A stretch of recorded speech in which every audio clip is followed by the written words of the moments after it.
Mixed সবজি দিয়ে রুই মাছ এত বেশি মজা হয়েছিল যে ভাবলাম আপনাদের মাঝে শেয়ার করি। আর এই সবজিটা বাচ্চারাও অনেক পছন্দ করবে, কারণ যখন রান্না করছিলাম আমার ছোট ছেলে এই রান্নার সুঘ্রাণ পেয়ে আমাকে বলে, আম্মু আমার খিদা লেগে গেছে, তাড়াতাড়ি খেতে দাও। হ্যালো এভরিওয়ান, আসসালামু আলাইকুম। নতুন আরেকটা ভিডিওতে আপনাদেরকে স্বাগতম। ভিডিওটি ভালো লাগলে লাইক কমেন্ট শেয়ার করে পাশে থাকবেন, আর আমার পেজটিতে ফলো দিয়ে রাখবেন এরকম সাধারণ ঝটপট রান্না পাওয়ার জন্য। তো চলুন চলে যাই রান্নায়। তো প্রথমে আমি মাছগুলোকে ভালোভাবে ধুয়ে হলুদ, লবণ, মরিচের গুঁড়া মাখিয়ে নিলাম। এরপরে একটা কড়াইয়ে তেল গরম করে আমি মাছগুলোকে ভেজে নেব। যেহেতু মাছগুলা টাটকা তাই আমি খুব কড়া করে ভাজবো না। আর টাটকা মাছ আমার কাছে মনে হয় যে কষিয়ে রান্না করলেই অনেক স্বাদ হয়।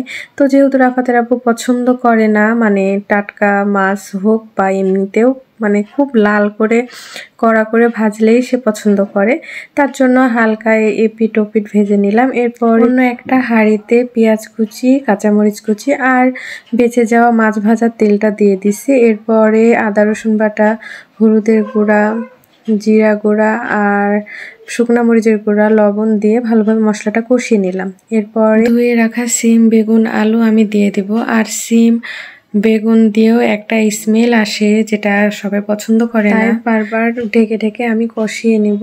আর এরপরে দিয়ে দিব আমি কিছু টমেটো কুচি দিয়েও আমি বারবার কষিয়ে নিব। আর এই সবজিটা যে শুধু বড় মাছ দিয়ে অনেক বেশি ভালো লাগে তা কিন্তু না, এগুলা সব সবজি হাতে মাখিয়ে তেল মশলা দিয়ে ছোট মাছের চচ্চড়ি করলেও অনেক বেশি মজা লাগে। তো এরপরে ভালোভাবে কষানো শেষ, আমি আমার পরিমাণ মতো পানি দিয়ে দিছি।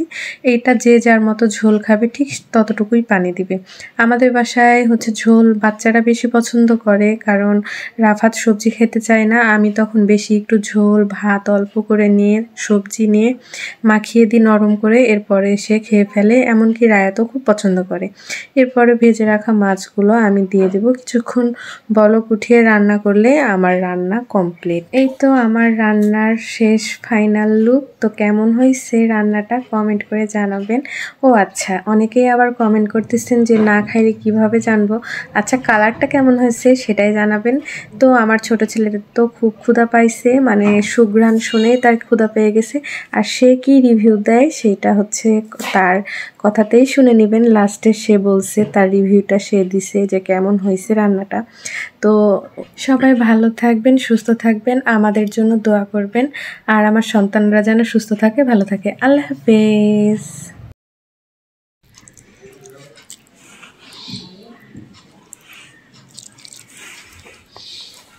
বিসমিল্লাহ। আমার তো মাছের ঝোল খুব মজা হয়েছে, খুব মজা হয়েছে সবজিটা দিয়ে। আচ্ছা।